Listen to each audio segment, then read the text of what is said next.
제역이 더 깊이 더 강하고 거칠게 움직이기 시작했어요. 연희는 자신도 모르게 신음소리를 냈습니다. 제역아, 거기 좋아. 여기, 응. 제역 씨. 그녀의 손이 그의 목덜미로 올라가 머리카락을 부드럽게 쓰다듬었습니다. 제역이 다시 그녀의 입술에 입을 맞췄어요. 이번에는 더 깊고 더 간절했어요. 혀가 부드럽게 얽히고 숨소리가 거칠어졌습니다. 제역이 그녀를 더욱 강하게 끌어안았습니다. 연희는 그의 품에 완전히 녹아들었어요. 두 사람의 몸이 딱 붙어 이젠 그 경계마저 불분명해졌어요. 이건 불륜의 이야기가 아니에요. 불행한 결혼을 끝내고 다시 사랑을 선택한 한 여자의 이야기입니다.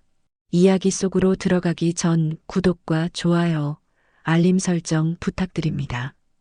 39. 이혼녀, 난임 판정.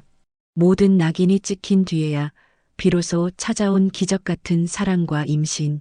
제 이름은 주연이입니다. 오늘 11년을 돌아 나와 다시 사랑을 믿게 된 제 이야기를 들려드리려고 해요. 혹시 당신도 행복을 미루고 있는 사람인가요?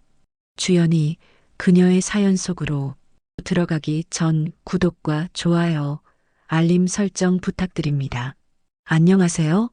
주연이입니다. 올해 39, 결혼 11년 차입니다. IT 기업 본부장으로 커리어를 쌓았지만 집에만 들어오면 아이 하나 못 낳는 여자로 취급받으며 살았죠. 공허한 결혼 생활을 버티던 어느 날 대학 동창회에서 17년 만에 첫사랑 제역을 다시 만났습니다. 그리고 알게 됐어요. 진짜 사랑이 뭔지. 특히 제역과 처음 함께한 그날 밤은 정말 잊을 수 없었죠. 11년간 의무처럼 느껴졌던 관계와는 차원이 달랐습니다. 간절하게 나를 원하는 사람의 여자로, 온전히 사랑받는 사람으로 대해줬거든요. 서두르지 않고 내 눈을 바라보며 괜찮아, 천천히 할게라고 속삭이던 그 목소리. 39에 처음으로 진짜 사랑받는다는 걸 느꼈어요. 그리고 지금 11년 동안 오지 않던 기적이 저를 찾아왔습니다. 제 이야기 들어보시겠어요? 화장실 거울을 보며 파운데이션을 두드리고 있었어요. 39 치고는 관리를 잘한 편이죠. 판교 IT 기업 본부장인 연희의 연봉은 1억이 넘었습니다. 고급 화장품을 살 여유는 충분했지만 거울 속 여자의 눈동자는 왜 이렇게 텅 비어 있었을까요? 연희야, 나 출근한다. 남편 동욱의 목소리가 현관에서 들렸어요. 대답할 힘이 없어 그냥 작게 중얼거렸죠. 응, 다녀와. 들렸을까요? 중요하지 않았어요.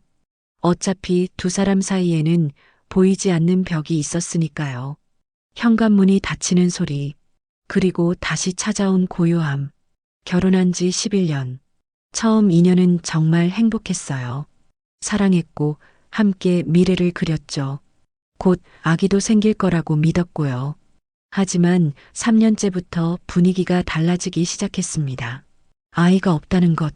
처음에는 아직 시간이 있으니까라고 위로했지만 4년, 5년, 6년이 지나면서 그 위로는 압박으로 바뀌었죠.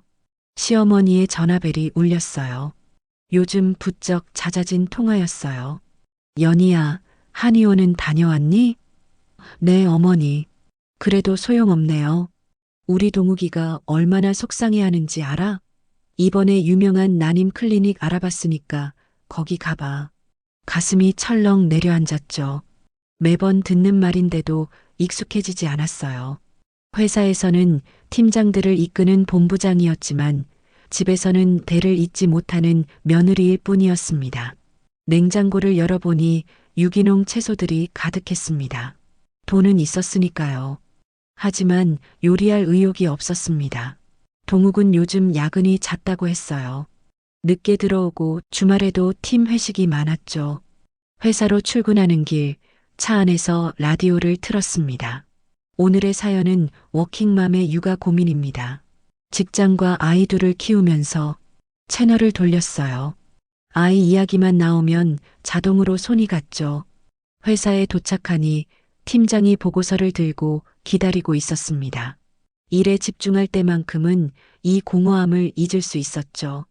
회의를 주재하고 전략을 짜고 의사결정을 내렸습니다. 이럴 때는 연희가 가치 있는 사람이라는 느낌이 들었어요. 본부장님 정말 멋있으세요. 저도 본부장님처럼 커리어 우먼 되고 싶어요. 신입사원이 점심시간에 말했습니다. 고마워요. 아이는 언제 가질 계획이세요?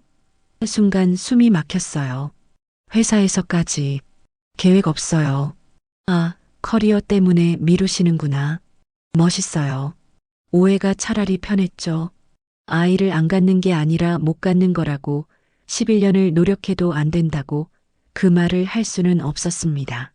퇴근 후 집에 돌아오니 동욱이 먼저 와 있었어요. 드물게 일찍 온 날이었죠. 왔어? 응. 저녁 뭐 시킬까? 대화는 거기서 끝이었습니다. 각자 핸드폰을 봤죠. 같은 공간에 있지만 다른 세계에 사는 사람들처럼요. 밤이 되어 침실로 들어갔어요. 두 사람은 언제부터 등을 돌리고 잠들기 시작했을까요? 몇 달째, 아니 어쩌면 몇 년째 제대로 된 스킨십이 없었습니다. 한밤중에 화장실을 다녀오다가 거실을 지나는데 동욱의 핸드폰에서 알림이 들렸어요. 소파 위에 놓인 화면에 은지라는 이름과 함께 메시지가 보였습니다. 오빠, 오늘 너무 좋았어요. 다음에 또 즐거운 시간 가져요. 심장이 쿵 떨어졌죠. 하지만 동시에 또 다른 감정이 올라왔어요. 분노가 아니라 체념. 그럴 줄 알았다는 무기력한 인정이었어요. 침대로 돌아와 천장을 봤습니다.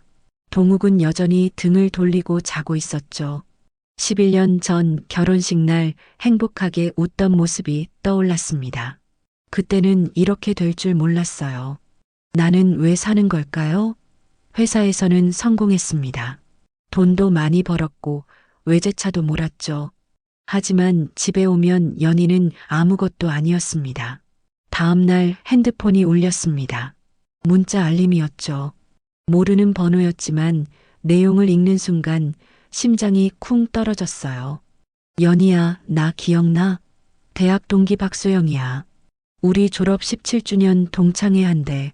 4월 12일 토요일 저녁 7시 대전 롯데시티 호텔 레스토랑. 동창회 언제 마지막으로 갔었을까요? 결혼하기 전이었던 것 같아요. 12년도 더 지난 일이었죠. 문득 대학 시절 기억들이 스르륵 떠올랐습니다. 과 티셔츠를 입고 친구들과 MT 가던 시절. 첫사랑의 설렘, 미래에 대한 무한한 꿈.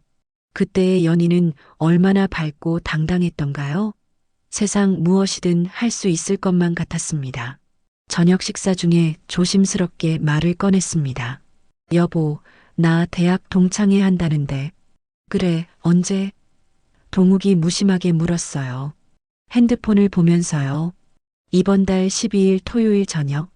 가려면 가. 그게 끝이었습니다. 더 이상의 관심은 없었죠. 며칠이 지나고 단체 카톡방 초대 알림이 왔어요. 한양대 경영학과 7학번 동창회였습니다. 들어가 보니 벌써 25명이 넘게 들어와 있었죠. 톡방이 순식간에 활기를 띠었습니다. 사람들이 각자 근황을 올리기 시작했어요. 결혼 사진, 아이들 사진, 가족여행 사진들이 줄줄이 올라왔죠. 우리 애들이야. 쌍둥이 키우느라 정신없어. 우리는 3남매. 막내가 이제 유치원생. 연희는 그냥 지켜만 봤어요. 뭘 올려야 할까요? 회사 명함, 외제차 사진? 그런 걸 올리면 자랑하는 것 같았죠. 연희야, 뭐하고 지내? 소영이가 직접 물었어요. IT 기업 다니고 있어. 본부장? 와, 대박. 역시 연희는 똑똑했으니까. 몇몇 사람들이 부러워하는 반응을 보였습니다. 하지만 곧 이어진 질문이 연희를 얼어붙게 만들었죠. 결혼은 했어? 애는? 결혼은 했어. 11년 됐어. 애는 없다고는 하지 않았습니다. 우와, 그럼 애가 벌써 초등학생이겠네. 우리는 아직 없어. 짧게 답했어요. 아, 딩크족이구나. 요즘 트렌드던데. 오해가 또 편했죠. 동창의 날짜가 다가올수록 마음이 복잡했어요. 가고 싶기도 하고 가기 싫기도 했죠. 17년 만에 친구들을 만나는 건 설레는 일이었지만 아이는? 이라는 질문을 계속 받아야 한다는 게 두려웠습니다. 백화점을 돌아다니다가 베이지 컬러의 우아한 투피스를 샀어요. 고급스러우면서도 과하지 않은 디자인이었죠. 드디어 동창회 당일이 밝았습니다. 토요일 오후 일찍부터 준비를 시작했죠. 샤워를 하고 정성껏 머리를 말리고 메이크업을 했어요. 평소보다 훨씬 공들인 화장이었습니다. 거울을 보니 39이라는 나이가 무색할 만큼 우아해 보였죠. 어디가? 소파에 앉아있던 동욱이 물었어요. 동창회 간다고 했잖아. 아, 그랬지. 언제 들어올 거야? 늦지 않게. 예쁘다는 말도 조심히 다녀오라는 인사도 없었답니다. 대전으로 가는 KTX 안에서 긴장이 되기 시작했어요. 손에 땀이 났죠. 17년 만에 만나는 친구들. 호텔 레스토랑 앞에 도착했습니다.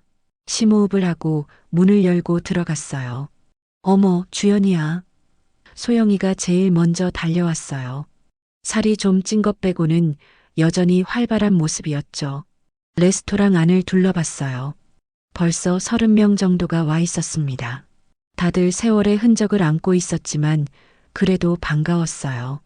자리에 앉으니 옆에 앉은 친구들이 눈에 들어왔습니다. 정아, 민지, 혜진. 모두 같은 과 친구들이었죠. 차례대로 돌아가며 근황을 이야기하는데 연희의 차례가 다가올수록 입이 말라갔어요. 연희는 어때? IT 기업 다녀. 본부장으로. 헐, 본부장. 대단한데. 잠시 부러워하는 반응이 나왔죠. 남편분은 뭐 하셔? 중견 건설회사 다녀. 애들은? 역시나 나왔습니다. 그 질문이 우리는 아직 없어. 순간 테이블에 어색한 공기가 흘렀어요. 식사가 시작되고 분위기는 화기애애해졌습니다. 하지만 계속해서 대화는 아이들 이야기로 흘렀죠. 연희는 그저 웃으며 듣고만 있었어요. 화장실에 가는 길에 소영이가 따라왔습니다. 연희야, 괜찮아? 응. 왜? 표정이 안 좋아 보여서. 괜찮아. 소영이 연희의 손을 꼭 잡았죠.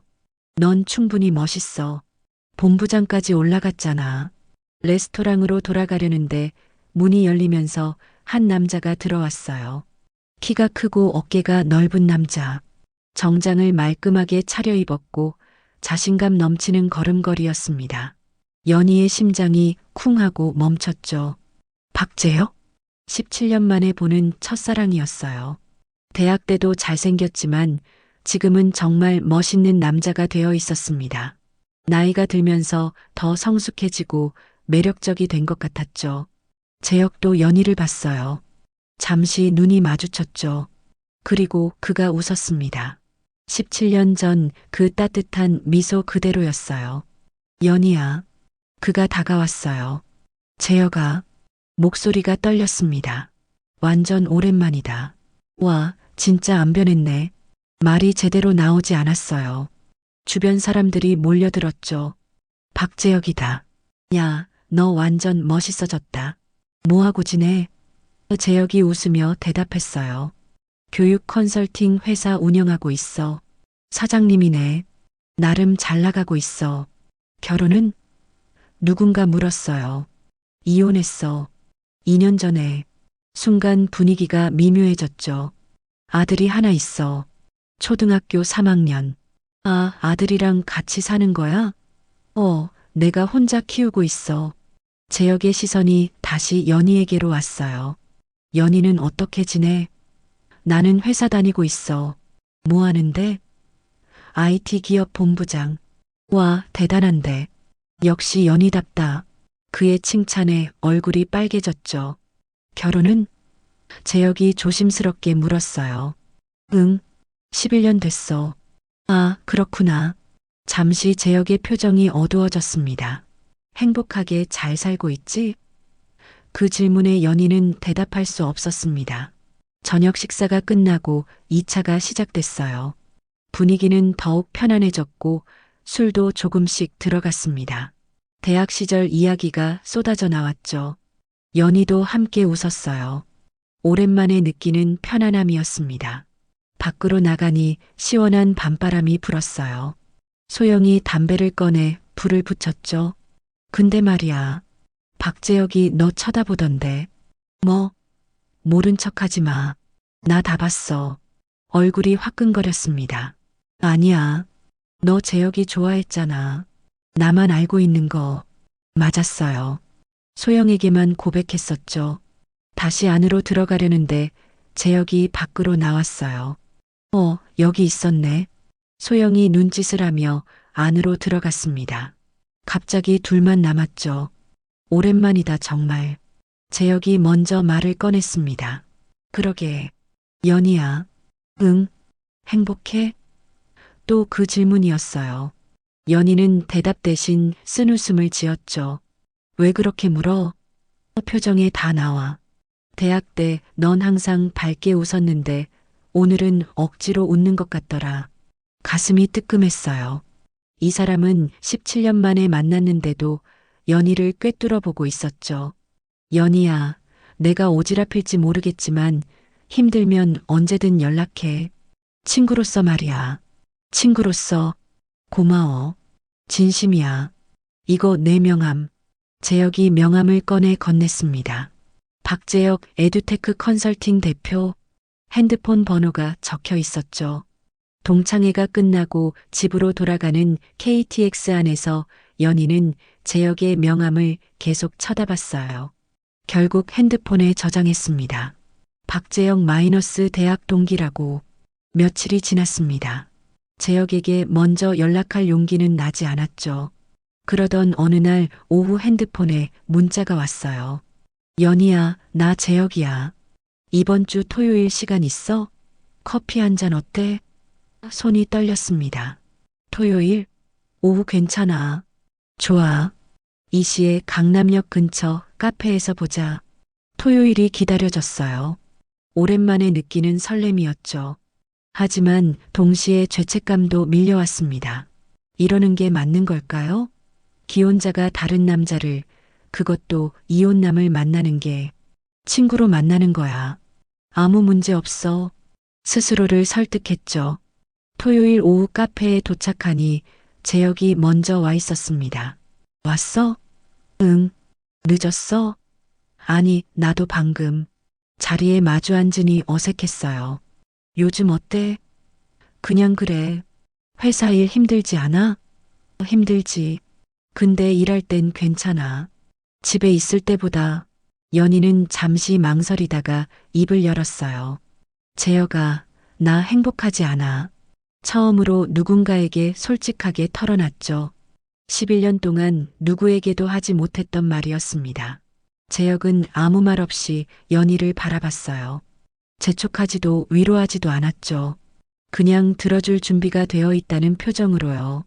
남편이랑 관계가 안 좋아. 아니, 관계라고 할 게 없어. 그냥 같은 집에 사는 남 같아. 언제부터? 아이가 안 생기면서부터. 처음 몇 년은 괜찮았어. 근데 시간이 지나니까 달라지기 시작했어. 시댁에서는 계속 압박하고 남편은 점점 차가워지고. 커피 잔을 든 연희의 손이 떨렸습니다. 많이 힘들었겠다. 재혁의 목소리가 따뜻했어요. 나도 이혼하면서 많이 힘들었어. 결혼 생활이 무너지는 걸 지켜보는 게 얼마나 고통스러운지 알아. 왜 이혼했어? 아내가 다른 사람을 만났어. 알고 보니 1년 넘게. 재혁이 쓴웃음을 지었습니다. 두 사람은 한동안 말없이 커피를 마셨죠. 연희야, 괜찮으면 가끔 이렇게 만나자. 이야기 상대가 필요할 때. 그래도 될까? 나 기혼자인데. 우리 친구잖아. 그날 이후로 재혁과 연희는 한 달에 한두 번씩 만났습니다. 항상 낮 시간 카페나 공원 같은 공개적인 장소에서요. 재혁은 좋은 이야기 상대였죠. 연희의 회사 고민을 들어주고 조언도 해줬습니다. 연희도 재혁의 아들 준서 이야기를 들으며 초등학생 남자아이를 키우는 싱글 대디의 고충을 이해하게 됐죠. 어제 준서가 엄마 보고 싶다고 하더라. 많이 힘들겠다. 응. 근데 뭐 어쩌겠어? 준서 엄마는 재혼해서 지금 새 가정이 있어. 재혁의 눈빛에서 쓸쓸함이 보였습니다. 어느새 두 사람 사이에는 편안한 우정이 쌓여가고 있었어요. 하지만 연희는 알고 있었죠. 이게 단순한 우정만은 아니라는 것을. 집에서 상황은 더욱 악화되고 있었습니다. 동욱의 귀가 시간은 점점 늦어졌고 주말에도 거의 집에 없었죠. 어느 날 밤 연희는 동욱의 차에서 이상한 냄새를 맡았어요. 여자 향수 냄새. 동욱이 쓰는 향수가 아니었죠. 다음 날 동욱이 샤워하는 동안 연희는 핸드폰을 봤습니다. 카톡 메시지가 보였죠. 은지라는 이름. 오빠 어제 정말 좋았어요. 손이 떨렸어요. 더 아래로 스크롤했죠. 오빠 왜 결혼했어요? 나랑 만났으면 좋았을 텐데. 더 이상 볼 수 없었습니다. 동욱이 샤워를 마치고 나왔어요. 여보, 연희가 불렀죠. 왜? 우리 이야기 좀 하자. 무슨 이야기? 은지가 누구야? 동욱의 얼굴이 굳었습니다. 어떻게 내 핸드폰 봤어? 의심스러워서. 역시나였네. 동욱은 한동안 말이 없었어요. 그리고 한숨을 쉬며 소파에 앉았죠. 그래, 만나고 있어. 회사 후배야. 담담한 고백이었습니다. 언제부터? 몇 달. 왜? 왜긴 왜야? 넌 나한테 관심도 없잖아. 그게 외도할 이유가 돼? 넌 여자 구실을 못하잖아. 11년 동안 애 한 명 못 낳고 가슴이 찢어지는 것 같았어요. 그럼 이혼하자. 연희가 말했죠. 동욱이 멈칫했어요. 뭐? 이혼하자. 우리 더 이상 의미 없잖아. 갑자기 무슨 소리야? 갑자기가 아니야. 난 진작에 알고 있었어. 좋아. 나도 그게 나을 것 같아. 그날 밤 연희는 잠을 이룰 수 없었습니다. 11년 결혼 생활이 이렇게 허무하게 끝나는구나. 다음 날 재혁에게 전화했죠. 재혁아, 만날 수 있어? 무슨 일이야? 이혼하기로 했어. 지금 어디야? 집 근처 공원. 30분 안에 갈게. 재혁은 정말 30분 만에 도착했어요. 연희야. 재혁이 옆에 앉았죠. 괜찮아? 연희는 어젯밤 일을 모두 털어놨어요. 많이 힘들었겠다. 재혁이 연희의 어깨를 토닥였습니다. 근데 이상해. 화가 안 나. 오히려 시원해. 당연해. 불행한 관계를 끝내는 건 용기 있는 결정이야. 이혼 절차는 생각보다 빨리 진행됐어요. 동욱도 빨리 끝내고 싶어 했고 재산 분할도 순조롭게 합의했죠. 아이가 없어서 양육권 문제도 없었습니다. 두 달 후 이혼이 확정됐어요. 11년 결혼 생활이 법원 도장 하나로 끝났죠. 이혼 서류를 들고 나오는데 재혁이 기다리고 있었습니다. 끝났어? 응. 축하해. 축하? 응. 새로운 시작이잖아. 이혼 확정 후 첫 주말 연희는 새 집으로 이사했어요. 강남의 작은 오피스텔이었죠. 이전 아파트보다 훨씬 작았지만 충분했습니다. 무엇보다 이곳은 온전히 자신만의 공간이었어요. 핸드폰이 울렸어요. 재혁이었죠. 이사 끝났어? 응. 거의. 저녁 먹었어? 아직. 내가 갈게. 중국 음식 사가지고. 30분 후 재혁이 도착했어요. 짜장면과 탕수육을 들고요. 두 사람은 바닥에 앉아 음식을 먹었죠. 연희야. 응. 이혼하고 어때? 생각보다 괜찮아. 오히려 속이 시원해. 연희야, 하나만 물어봐도 돼? 응. 너나 어떻게 생각해? 친구로만 생각해? 재혁의 눈빛이 진지했습니다. 나는 잘 모르겠어. 솔직한 대답이었죠. 괜찮아. 천천히 생각해. 나는 기다릴 수 있어. 그날 이후로 재혁과 연희, 그리고 준서는 자주 만났어요. 때로는 셋이서, 때로는 연희와 재혁 둘만요. 자연스럽게 가까워졌죠. 어느 날 준서가 물었어요. 아빠, 연희 이모랑 사귀는 거예요? 재혁이 당황했습니다. 왜 그렇게 생각해? 아빠가 이모 볼 때 눈빛이 달라요. 그래. 근데 넌 괜찮아? 네. 전 좋아요. 이모는 저한테 잘해주시거든요. 그날 저녁 재혁이 연희에게 전화했습니다. 연희야, 준서가 우리 사귀라고 했어. 정말? 응. 내가 좋대. 나도 준서 좋아해. 그럼 우리 공식적으로 사귈래? 응. 좋아. 그렇게 연희와 재혁은 공식적으로 연인이 됐어요. 이혼 후 5개월 만이었죠. 연희야, 이번 주말에 준서가 할머니 댁에 간대. 금요일 저녁 재혁이 전화로 말했습니다. 토요일 저녁에 우리 집에서 저녁 먹을래? 연희의 심장이 빨리 뛰기 시작했죠. 토요일 저녁 재혁의 집 초인종을 눌렀습니다. 문이 열리고 재혁이 나타났죠. 집안에는 은은한 조명과 함께 와인 향이 퍼져 있었어요. 앉아. 금방 준비할게. 식사를 하면서 두 사람은 이런저런 이야기를 나눴습니다. 와인이 한 병 비었고 두 번째 병을 땄죠. 연희야. 응. 오늘 너무 예뻐. 재혁의 눈빛이 뜨거워졌습니다. 재혁이 연희의 뺨을 부드럽게 쓰다듬었어요. 키스해도 돼? 응. 재혁의 입술이 연희의 입술에 닿았습니다. 부드럽고 조심스러운 키스였어요. 하지만 점점 깊어졌죠. 연희야. 재혁의 목소리가 낮아졌어요. 나 너무 오래 참았어. 연희는 고개를 끄덕였죠. 재혁이 연희를 안아 올렸습니다. 침실. 괜찮아? 연희는 대답 대신 재혁의 목에 입 맞췄죠. 침실 문이 닫혔어요. 달빛이 창문 너머로 스며들며 침대 위를 은은하게 비쳤죠. 재혁은 연희를 조심스럽게 침대에 내려놓았습니다. 그의 손길은 부드러웠지만 눈빛에는 숨길 수 없는 열정이 담겨 있었죠. 정말 괜찮아? 연희는 고개를 끄덕이며 답했습니다. 오랫동안 얼어있던 몸과 마음이 조금씩 녹아내리는 밤이었어요. 의무처럼 견뎠던 지난 시간과 달리 그날 밤 연희는 처음으로 누군가의 사랑받는 사람이 됐다고 느꼈습니다. 재혁은 서두르지 않고 연희의 눈을 바라보며 괜찮아. 천천히 할게라고 속삭였죠. 39의 나이에 이렇게 가슴 떨리는 밤을 보낼 줄 몰랐어요. 그날 이후로도 연희와 재혁의 관계는 천천히 조심스럽게 진행됐습니다. 주말에는 준서와 함께 시간을 보냈죠. 세 사람이 함께 저녁을 준비하는 모습은 마치 가족 같았어요.